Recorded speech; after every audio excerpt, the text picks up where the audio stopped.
નમસ્કાર દર્શક મિત્રો, કેટીવીના વિશેષ કાર્યક્રમ કૃષિ દર્પણમાં આપનું સ્વાગત કરું છું. હું છું કમલેશ. ખેડૂત મિત્રો, આજે આપણે કૃષિ દર્પણ કાર્યક્રમમાં ચર્ચા કરીશું જમીન ચકાસણી અને તેના મહત્વ વિશે.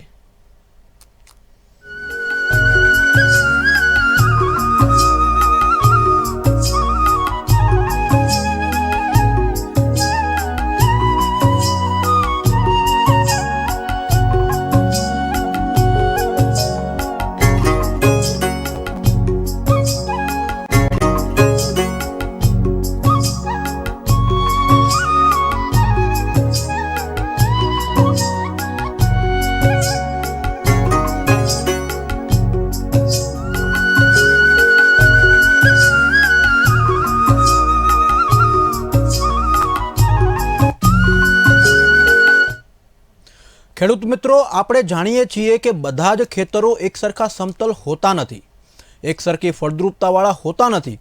એટલે જ જમીનનું સમયાંતરે પૃથ્થકરણ ખૂબ જ જરૂરી છે. આગળ વાત કરું તો જમીનના પૃથ્થકરણ માટેનો નમૂનો યોગ્ય રીતે લેવાય તે ઘણું જ અગત્યનું છે.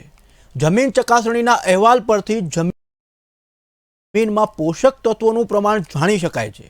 તેના આધારે કયા પોષક તત્વો આપવા પડશે તેમજ સુધારણા માટે કયા પગલાં લેવા પડશે તેની ભલામણ કરવામાં આવે છે. ભલામણને આધારે ખાતરનો ઉપયોગ કરવાથી મહત્તમ ઉત્પાદન મળે છે, ત્યારે આર્થિક ફાયદો પણ થાય છે. જમીનનો પીએચ આંક 0.7ની આજુબાજુ હોય તેવી જમીન દરેક પાક માટે અનુકૂળ છે તેવું માનવામાં આવે છે. જમીનનો નમૂનો લેતા સમયે કઈ કઈ બાબતોનું ધ્યાન રાખવું જરૂરી છે, અથવા તો જમીનની ચકાસણી ક્યારે કરવી જોઈએ, જમીનની ચકાસણી કરતા સમયે શું ધ્યાન રાખવું જોઈએ, તેવા અમુક સવાલો જેવા ખેડૂતોને મૂંઝવતા સવાલો વિશે માહિતી અને માર્ગદર્શન આજે આપણે મેળવીશું, જેમાં કેટીવીના વિશેષ કાર્યક્રમ કૃષિ દર્પણમાં, જેમાં આજે આપણી સાથે નિવૃત્ત સંયુક્ત ખેતી નિયામક MB ધોરાજીયા સાહેબ ઉપસ્થિત રહેવાના છે. તમને જણાવી દઈએ, જમીન ચકાસણીના જે મહત્વના મુદ્દાઓ છે તેની ઉપર આજે હું તમારી સાથે ચર્ચા કરવાનો છું. તો આપણી સાથે ધોરાજીયા સાહેબ જોડાઈ ગયા છે. ધોરાજીયા સાહેબ, આપનું અમારી સાથે જોડાવા બદલ સ્વાગત છે. નમસ્કાર. તો ધોરાજીયા સાહેબ, સૌથી પહેલો મારો તમને એ પ્રશ્ન છે કે જમીન ચકાસણીનું મહત્વ શું છે અને શું શું એના ફાયદા છે, જણાવો સાહેબ. દર્શક મિત્રો, ખરેખર આપણે કોઈ પણ સિઝન, આપણે ખરીફ ઋતુ છે કે રવિ ઋતુ છે કે ઉનાળુ ઋતુ છે, આપણે પાક આપણે લેતા હોય છે અને એમાં પોષક તત્વો, દરેક પાકને જુદા જુદા પોષક તત્વોની જરૂર હોય છે અને એના પ્રમાણ જુદા જુદા પ્રમાણમાં જરૂર હોય છે. આપણે પોષક તત્વોની આપણે વાત કરીએ તો ખાસ કરીને આપણે પોષક તત્વો જે પાકને જરૂરી છે એવા 16 તત્વો પોષક તત્વોની ખાસ જરૂર હોય છે. એમાં ખાસ કરીને મુખ્ય પોષક તત્વો, ગૌણ પોષક તત્વો અને સૂક્ષ્મ પોષક તત્વો. હવે મુખ્ય પોષક તત્વો છે એ 6 છે. એમાં ખાસ કરીને જે કાર્બન, હાઇડ્રોજન અને ઓક્સિજન, આ 3 તત્વો એવા છે કે આપણે કુદરતે ભેટ આપ્યા છે. દરેક પાકને જે છે એ આપોઆપ એ પાકને એ કુદરતી રીતે એ મળી રહેતા હોય છે, કાર્બન, હાઇડ્રોજન અને ઓક્સિજન.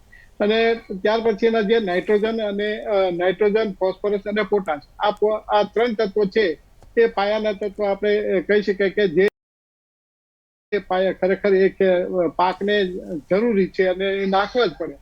આપણે જેમાં જમા બેસીએ તો આપણી થાળીની અંદર કોઈ પણ અન્ન છે, એટલે કે ઘઉં છે કે બાજરો છે કે મકાઈ છે કે એનો રોટલો આવે છે, એટલે આ મુખ્ય થયું. એમાં પાકને આ નાઇટ્રોજન, ફોસ્ફરસ અને પોટાશ, આ 3 તો એ ખરેખર એ જરૂરી છે જ. અને આ ઉપરાંત બીજા જે ગૌણ તત્વો છે, તો ગૌણ તત્વો જે છે એ ખાસ કરીને કેલ્શિયમ છે, મેગ્નેશિયમ છે, ઝીંક છે, બોરોન છે, ફેરસ છે, તેમજ કોપર છે. તો આ બધા તત્વોની પણ એ જરૂરિયાત છે, પણ એનું પ્રમાણ જે છે એ બિલકુલ ઓછું હોય છે. આપણે શાકની અંદર મીઠું છે તો મીઠું એ મુઠ્ઠી ભરી નાખતા નથી, ફક્ત ખાલી એ ચપટીથી જ નાખીએ છીએ. તો આવા સૂક્ષ્મ તત્વો છે એ બિલકુલ જે છે એ ખરેખર 1 ગ્રામની અંદર એ જરૂર પડતા હોય છે, જ્યારે પહેલા મુખ્ય તત્વો છે એ કિલોની અંદર જરૂર પડતા હોય છે. એટલે આ રીતે જે એ તત્વોનું પ્રમાણ આપણી જમીનની અંદર કેટલું છે આપણે ખાસ કરીને આપણે જાણવું જોઈએ. જો આ બધા રસાયણ છે તો રસાયણને વધારે પ્રમાણમાં આપણે જમીનની અંદર નાખીએ તો આપણી જમીન પણ એ બગડી જતી હોય છે. ખાસ કરીને એમાં એમ કહેવાય છે કે એ આપણે જે છે ને આપણે જે ખાતર નાખતા છે તે એ પાકને નાખતા હોય છે, તો પાકને ખવડાવવું નથી, પણ ખરેખર એ જમીનને ખવડાવવું છે. જો જમીનને વધારે પ્રમાણમાં આપણે ખવડાવીશું, રાસાયણિક તત્વો વધારે પ્રમાણમાં આપશું, તો એ જમીન આપણી જે છે એ એ ખરેખર આપણે વાત કરી કે 7 પીએચ થઈ ગયો, કાં તો પીએચ 7 પીએચ છે, 7 પીએચ છે એ નોર્મલ છે, અને પણ 7 થી વધી જાય તો પણ નુકસાન કરે છે અને ઓછો થાય તો પણ એ નુકસાન કરે છે. એટલે આ રીતે આપણે જમીનના પીએચ આપણે જાળવી રાખવા માટે પણ આપણે પ્રયત્ન આપણે કરવો જોઈએ, જેથી કરી એ પાક જો નોર્મલ પીએચ હોય તો એ પાક એ પોષક તત્વો છે સંપૂર્ણપણે એ લઈ શકે. એટલા માટે આપણી જે જમીન છે એ જમીનમાં કેટલા પોષક તત્વો પડેલા છે અને કેટલા પ્રમાણમાં પડેલા છે, આ વસ્તુ આપણે ખાસ કરીને આપણે જાણવી જરૂરી છે, કે જેથી કરી જે પોષક તત્વો ખૂટતા હોય એ પોષક તત્વો એટલા પ્રમાણમાં આપણે નાખીએ. જો આપણે જાણતા ન હોય ને ગુણીએ આપણે ખાલી કરી નાખીએ તો આપણી જમીન પણ બગડતી હોય છે અને એટલા પ્રમાણમાં રસાયણ પણ વધતું છે અને પાકને પણ નુકસાન થતું છે, રોગની જીવાતો વધારે આવતા છે. એટલે ખાસ કરીને આ પોષક તત્વોના એ કેટલા પ્રમાણમાં જરૂર છે એમાં આપણે એ જાણવું જરૂરી છે. આ ઉપરાંત આપણે એવું પણ બને કે જે ખાસ કરીને આપણા જે જુદા જુદા પાક આપણે વાવતા હોય, કપાસ પાક વાવતા હોય તો કપાસ એ લાંબા ગાળાનો પાક છે, તો એને વધારે પ્રમાણમાં પોષક તત્વોની જરૂર પડે, નાઇટ્રોજન ધોરાજીયા સાહેબ, વધારે આ પોટાશિયમની જરૂર પડે. આ જમીન એટલે ચકાસણીની એટલે જે મારો સવાલ એ છે, જમીન ચકાસણી શા માટે કરવી જોઈએ ખાસ કરીને? જમીન ચકાસણી એટલા માટે આપણે ખાસ કરીને આપણે કરવી જરૂરી છે, કારણ કે દરેક પાક જુદા જુદા પાક આપણે લેતા હોઈએ. ખાસ કરીને આપણે ગુજરાતની આપણે વાત કરીએ તો ગુજરાતની અંદર સૌરાષ્ટ્રની અંદર મુખ્ય પાક જે છે તે કપાસ છે અને મગફળી છે. એ જ રીતે આપણે મધ્ય ગુજરાતની અંદર વાત કરીએ તો મધ્ય ગુજરાતની અંદર તમાકુ છે, ડાંગર છે, ઉપરાંત બીજા બાગાયતી પાકો પણ લેવાતા હશે, શાકભાજીના પાક પણ લેવાતા હશે. એ જ રીતે આપણે ઉત્તર ગુજરાતની વાત કરીએ તો ઉત્તર ગુજરાતની અંદર એરંડા પાક લેવાતા હોય છે અને આ ઉપરાંત મગફળી પણ ત્યાં લેવાતી હોય છે. અને એ જ રીતે સાઉથ ગુજરાતની અંદર, દક્ષિણ ગુજરાતની અંદર ડાંગર લેવાતી હશે, શેરડી લેવાતી હશે, મધ્ય ગુજરાતમાં મકાઈ પણ લેવાતી હશે. તો આ દરેક પાકના આયુષ્ય જે છે એ જુદું જુદું હોય છે. એટલે લાંબા ગાળાના પાકો છે, લાંબા દિવસોના પાકો છે, ઓછા દિવસોના પાકો છે, મધ્યમ દિવસના પાકો છે. એટલે દરેકને એના આયુષ્ય પ્રમાણે પોષક તત્વોની જરૂર પડતી હોય છે. એટલે આપણે આપણી જમીનની અંદર જેટલા પ્રમાણમાં જો પોષક તત્વો જે પીડા છે એ પોષક તત્વોના અને કેટલા ખૂટે છે એ પ્રમાણમાં નાખીએ તો આપણે ખ્યાલ આવે. આપણે ખાસ કરીને આપણે ઘણી વખત એવું થતું હોય કે આપણે બેંકમાં પૈસા જમા કરાવ્યા અને ઉપાડ આપણે કરીએ અને પછી જયારે ખરેખર આપણે ફરી પાછો ચેક આપણે ઉપાડવા જઈએ તો આપણે ઘણી વખત ચેક આપણો પાછો પડે. તેવી રીતે આપણી જમીનની અંદર જે પોષક તત્વો છે ને આપણે પાક એમનો વાવી દીધો અને પોષક તત્વો ન હોય તો આપણો એ પાક આપણે નબળો રહેતો હોય છે અને જો વધારે પ્રમાણમાં નાખતા હોય તો પણ રોગ અને જીવાત આવે. એટલે સપ્રમાણમાં આપણે પોષક તત્વો આપણે નાખવા જોઈએ અને એના માટે આપણે ખાસ કરીને આ પૃથ્થકરણ આપણે કરાવવું જોઈએ. ધોરાજીયા સાહેબ, જમીન ચકાસણી ક્યારે કરાવવી જોઈએ? જમીન ચકાસણી ખાસ આપણે જે પાક આપણે લેતા હોઈએ એ પાક ખરીફ ઋતુની અંદર આપણે પાક લેવાના છે તો એ પાકની આપણે જમીનના આપણે તૈયારી કરતા હોય, જમીન તૈયાર કરીએ એટલે ત્યારે આપણે એનું સેમ્પલ લઈ, નમૂના લઈને અને પૃથ્થકરણ આપણે કરાવવું જોઈએ. આ જ રીતે શિયાળુ પાકમાં આપણે લેતા તો શિયાળુ પાકમાં આપણે જે ખરીફ ઋતુનો પાક આપણે કાઢી નાખ્યો ને ફાઇનલ આપણે જે શિયાળુ ઋતુ માટે આપણે જમીન તૈયાર કરીએ તો એ જમીન તૈયાર કરતી વખતે આપણે પણ તૈયાર કરી દીધા પછી આપણે લેવો જોઈએ. એ જ રીતે ઉનાળાની અંદર લેવો જોઈએ. અને બાગાયતી પાકોની અંદર એ ખાસ કરીને આપણે જ્યારે આપણે ખાતર નાખવાની શરૂઆત કરીએ તો એ ખાતર નાખવાની શરૂઆત થાય એના પહેલા આપણે જમીન તૈયાર કરીએ ત્યારે આપણે ખાસ કરીને બાગાયત પાકની અંદર આપણે નાખતા હોઈએ છીએ, એટલે નમૂના આપણે લેતા હોઈએ છીએ. એટલે આ રીતે નમૂના જે લેવાના છે દરેક આમ તો પાકને એ દરેક પાકને વખતે આપણે લેવા જોઈએ, પણ કમસે કમ આપણે વર્ષમાં તો એક વખત તો આપણી જે જમીન છે એ જમીનનું આપણે પૃથ્થકરણ કરાવી લેવું જોઈએ. અને એને અમે ખાસ કરીને જે ચોમાસાનો પાક આપણે લેતા હોઈએ ત્યારે પૃથ્થકરણ ખાસ આપણે કરાવી લેવું જોઈએ. આપણે ધોરાજીયા સાહેબ, હવે મારો સવાલ એ છે કે જમીનનો નમૂનો કેવી રીતે અને ક્યારે લેવો જોઈએ અને સાથે શું કાળજી રાખવી જોઈએ? બહુ ખરેખર સરસ પ્રશ્ન કર્યો, કારણ કે આપણે આ જે નમૂનો છે ને એ નમૂના ઉપર આપણે આખા ખેતરનો આપણે એનો પ્રતિનિધિત્વ કરે ને એવો નમૂનો લેવો જોઈએ. કારણ કે જે આપણે નમૂનો લઈએ છીએ આખા ખેતરની, આખું ખેતર મોટું ખેતર હોય, 5-10 વીઘાનું જમીન હોય અને એમાંથી આપણે 500 ગ્રામ આપણે માટી આપણે લેતા હશે તો 500 ગ્રામ છે એ માટી છે તો આખા ખેતરનું એ પ્રતિનિધિત્વ કરે ને એવો નમૂનો આપણે લેવો જોઈએ. કે એક જે 5 વીઘાનું ખેતર હોય તો એ 6 થી 7 જગ્યાએ આપણે એ નમૂનો આપણે સ્થળ આપણે નક્કી કરી આપણે લેવા જોઈએ. ખાસ કરીને આ જે નમૂનો લઈએ ને તો આપણે એ રીતે આપણે ચાલવું જોઈએ કે ઝિગઝેગ મેથડ, કે સીધે ત્રાસે રીતે આપણે જે સર્પાકારે ચાલીને આપણે એ નમૂનો લેવો જોઈએ. અને દરેક સ્પોટ આપણે જે એ ઊંચો સ્પોટ હોય, ઊંચી જગ્યા હોય, પછી કોઈ જગ્યાએ નીચે હોય, તો આ રીતે દરેક જગ્યાએથી આપણે નમૂનો આપણો લીધો તો આખા ખેતરનું પ્રતિનિધિત્વ કરે ને એ રીતે આપણે નમૂનો લે છે. ખાસ કરીને આપણે જે નમૂનો છે તો શેઢાપાડાથી આપણે ન લેવો જોઈએ. ખાસ આ ઉપરાંત ઢાળીઓ પ્રસાર થતો તો ઢાળિયા પાસે ન લેવા. આપણે ઘણી વખત એ ખેતરની અંદર એ ઉથરેટી કરતા, ઉથરેટી એટલે કે છાણિયા ખાતરનો આપણે ઢગલો કરતા હોય, તો આ ઢગલો કરેલો હોય તો આવી જગ્યાએથી ન લીધે. અથવા તો કોઈ જગ્યાએ આપણે જે એક ખડું કરતા હોય તો મગફળીનું આપણે જે એક ખડું કર્યું હોય અને તો આવી જગ્યાએથી આપણે નમૂનો લઈએ તો એ ન લેવો જોઈએ. એટલે ખેતરની અંદર એ કોઈ પણ જગ્યાએ વચ્ચે કદાચ ઝાડ હોય તો આવી ઝાડની નીચેથી પણ આપણે નમૂનો ન લેવો જોઈએ. એટલે આવી દરેક જગ્યાએ આપણી જે છે આ જગ્યાએથી નમૂના ન લે, પણ ઝિગઝેગ મેથડ એટલે કે સર્પાકારે ચાલીએ અને 6-7 જગ્યાએથી આપણે નમૂનો લઈએ અને એ દરેક જગ્યાએથી એ વી આકારે ખોદી અને આપણે 500 ગ્રામ જેટલી માટી ભેગી કરી, એક ગમેલાની અંદર માટી બધી ભેગી કરી 6-7 જગ્યાએ ભેગી કરી અને એક પાથરણાની અંદર પાથરી અને પછી એમાં ખરેખર કાંકરા હોય તો કાંકરાને આપણે કાઢી નાખીએ અને ઢેફા મોટા હોય તો એને પણ આપણે ભાંગીને ભૂકો કરી નાખીએ. એટલે ખરેખર પાવડર જેવું આપણે બનાવીએ અને પછી એમાંથી આપણે 4 ભાગ કરીએ. 4 ભાગમાંથી 2 ભાગ કાઢી નાખીને 2 ભાગને ભેગા કરીએ અને ફરી પાછા એમાંથી 4 ભાગ કરી અને 4 ભાગમાંથી 2 ભાગ કાઢી નાખીને 2 ભાગને ભેગા કરી.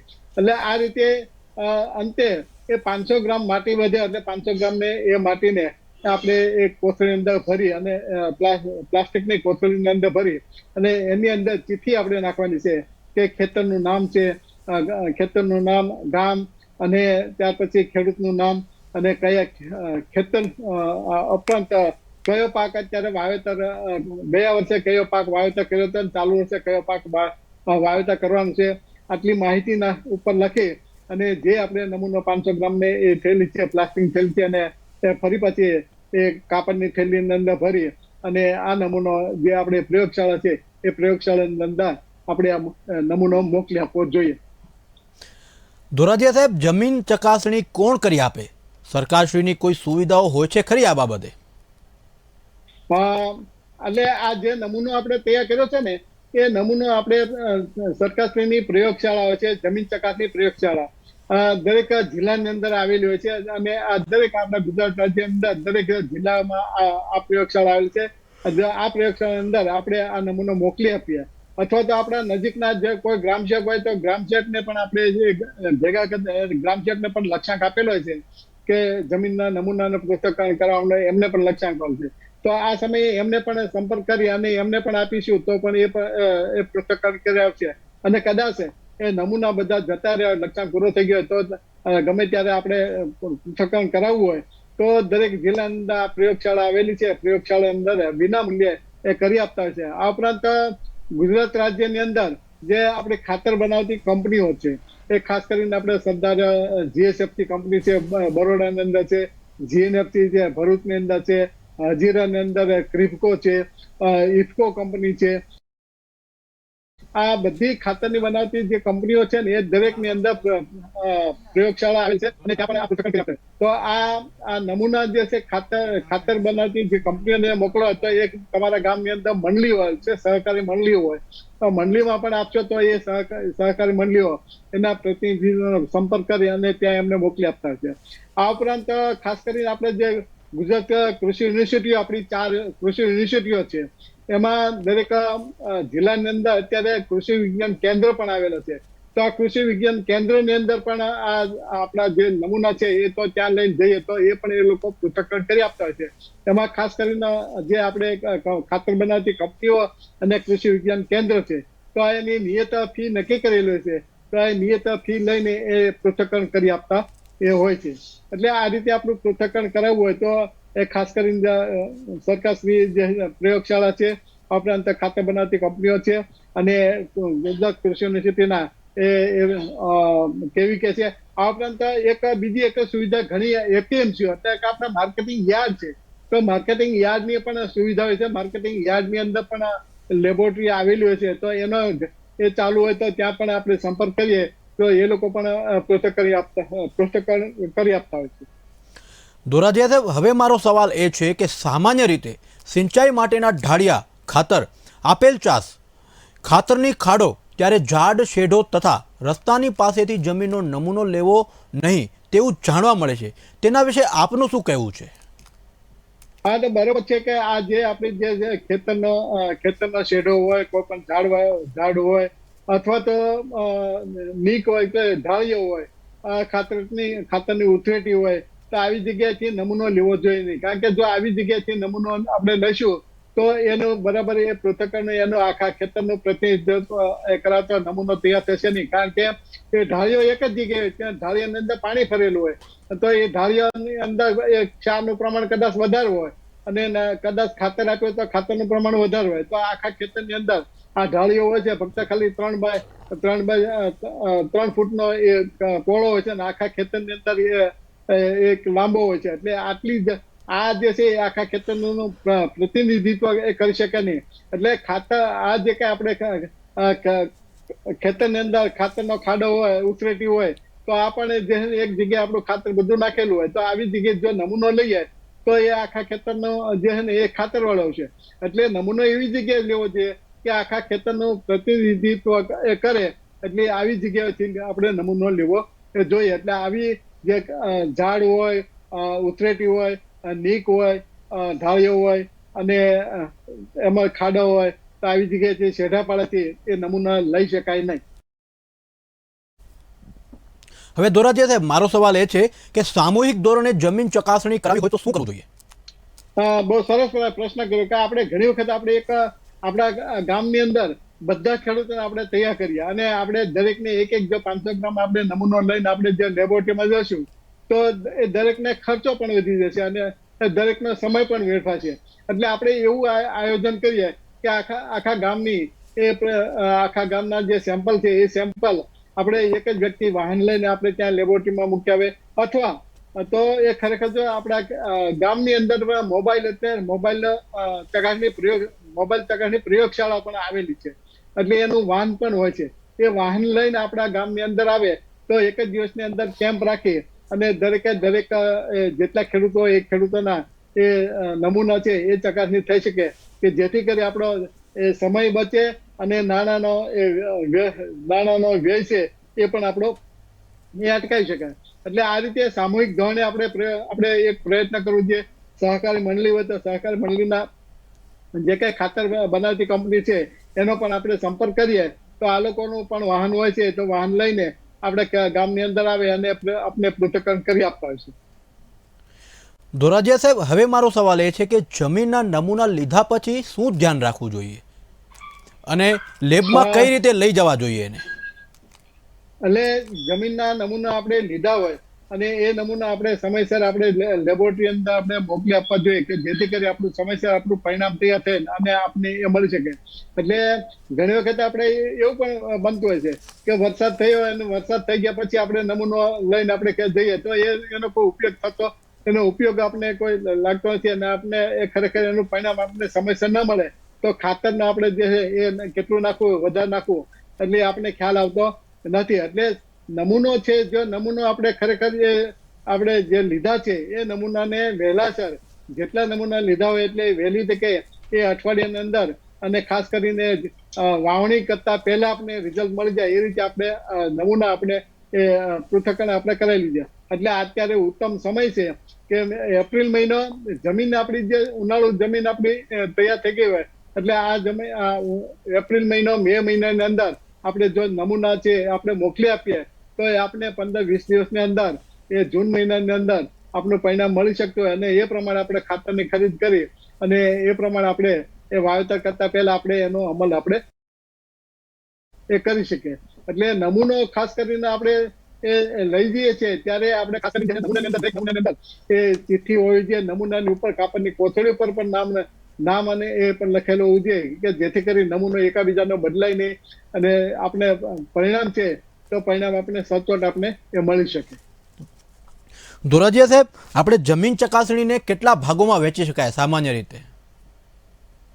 જમીન ચકાસણી આપણે ખાસ કરીને આપણે વહેંચ્યું આપણે તો એ ખાસ કરીને આપણે જે પિયત પાક લેતા હોય તો એના માટે પણ આપણે ખાસ કરીને દર સિઝનની અંદર આપણે નમૂના લેવા જોઈએ. અને ખાસ કરીને આપણે બિન પિયત માટે લેતા હોય તો આપણે જે ચોમાસાની શરૂઆત થાય ત્યારે આપણે લઈ શકીએ. અને નમૂના આપણે જે લેવાના છે તો એની વહેંચણી આપણે કરવી હોય તો ખાસ કરીને એના એક વીઘા દીઠ એ 3 જગ્યાએ આપણે 3 જગ્યાએ ઓછામાં ઓછો વીઘા દીઠ 3 થી 4 જગ્યાએ આપણે નમૂનો આપણે લઈ શકીએ. એટલે આપણી આ જે જમીન છે એ જમીનના એનું સમતલપણું કેવું છે અને જમીનનું એનો સમતલને એને ધ્યાને રાખી અને આપણે નમૂના આપણે લેવા જોઈએ. એટલે જેટલો નમૂનાની સંખ્યા આપણે સેમ્પલમાંથી વધારે લેવા છે અને એનો એ બધામાંથી એ જેટલી જ માટી ભેગી થઈ છે એ માટીમાંથી ફક્ત ખાલી 500 ગ્રામ આપણે માટી આપણે રાખશું તો આપણે જે આખા ખેતરનું પ્રતિનિધિત્વ કરે એવો આપણને નમૂનો એ મળી શકે. એટલે આ રીતે આપણે નમૂના આપણે અને બીજો કે એક દાખલા કે એક ખેતર આપણા 3-4 ખેતર છે તો એ 3-4 ખેતરમાંથી દરેક ખેતરમાંથી એક નમૂનો લેવો જોઈએ. એટલે એક નમૂનો આપણે લઈએ તો એક ખેતરમાંથી જ આપણે લેવું જોઈએ, બીજું ખેતર હોય તો બીજા ખેતરમાં લેવો જોઈએ. એટલે જો એક જ જગ્યાએ આપણું મોટું ખેતર હોય તો મોટા ખેતરને આપણે 2-3 આપણે ભાગ કરીએ. એટલે દાખલા કે 60-70 વીઘાનું ખેતર હોય અને એ 60-70 વીઘાના ખેતરની અંદર આપણે જુદા જુદા પાકો આપણે કરતા હોય. કોઈમાં મગફળી કરી હોય, કોઈમાં કપાસમાં કર્યો હોય, 10 વીઘાનો કપાસ કર્યો હોય, 10 વીઘાની મગફળી કરી હોય, 10 વીઘાની અંદર તલ કર્યા અને 10 વીઘાની અંદર એ ફરી પાછી એરંડા કર્યા હોય. તો આ રીતે આપણે ખેતરના જે ભાગ છે એ ભાગ આપણે ખરેખર આપણે પાડી નાખવા જોઈએ. અને એ પ્રમાણે આપણે પાકનું આપણે આયોજન કરતા હોય કે કપાસ કરવો છે તો કપાસ માટે આપણે એક પાકની ફેરબદલી કરી હોય, મગફળીમાં એ કપાસ કરવો હોય તો આના માટે એક નમૂનો જોઈએ, એરંડામાં એ કર્યા હોય તો એમાં આપણે કઠોળ પાક કર્યો હોય તો આનો એક નમૂનો કરવો જોઈએ. એટલે આ રીતે જુદા જુદા જેટલા પાક લેવાના હોય અને જેટલા પાક લીધા હોય એટલા પ્રમાણે એ નમૂના આપણે લઈએ તો આપણે ખરેખર કેટલું ખાતર આપણો વપરાશ કરવાનો છે આપણે ખ્યાલ આપને આવી શકે. ધોરાજીયા સાહેબ, ચોમાસુ ઋતુના વાવેતર માટે આપ ખેડૂતોને શું સંદેશો આપશો? ચોમાસુ ઋતુ એટલે ખાસ કરીને ત્યાં આપણે જમીન ચકાસણી તો અવશ્ય કરાવી જોઈએ અને એ જમીન ચકાસણી પ્રમાણે જ આપણે ખાતર આપણે નાખવા જોઈએ તો જેથી કરી રોગ અને જીવાત છે એ ખરેખર આપણે ઓછા આવે. એટલે આ એક તો જમીન ચકાસણી કરાવી જોઈએ. આ ઉપરાંત બીજા નંબરમાં આપણે ખાસ કરીને ખાતરની ખરીદી છે તો ખાતરની ખરીદી જે આપણે પૃથ્થકરણ રિપોર્ટની અંદર જે ભલામણ થયેલ આવેલું હોય તે પ્રમાણે આપણે ગણતરી કરી અને ખાતર આપણે નાખવા જોઈએ. યુરિયા છે, ડીએપી છે કે પછી પોટાશ છે તો એના તત્વના પ્રમાણે જે કંઈ ખાતરની ઉણપ આવી હોય તે એ પ્રમાણે આપણે ખાતર નાખવા એ ભલામણ કરવામાં આવે છે. જો આ પ્રમાણે ખાતર પૃથ્થકરણના ભલામણ પ્રમાણે આપણે ખાતર નાખ્યું તો આપણે ખરેખર પાકનું ઉત્પાદન પણ વધશે અને ખેતી ખર્ચને પણ ખોટા ખેતી ખર્ચમાંથી આપણે બચી શકશું. એટલે આ રીતે આપણે ખાતર ખરીદી માટે એ ખાસ એ ધ્યાનમાં જમીન પૃથ્થકરણનો નમૂનો છે અને એનું પરિણામ છે આપણે ધ્યાનમાં રાખવું જોઈએ. દર્શક મિત્રો, સમય થઈ ગયો છે વિદાય લેવાનો. ધોરાજીયા સાહેબ, આપ કૃષિ દર્પણ કાર્યક્રમમાં ઉપસ્થિત રહ્યા તે બદલ આપનો આભાર.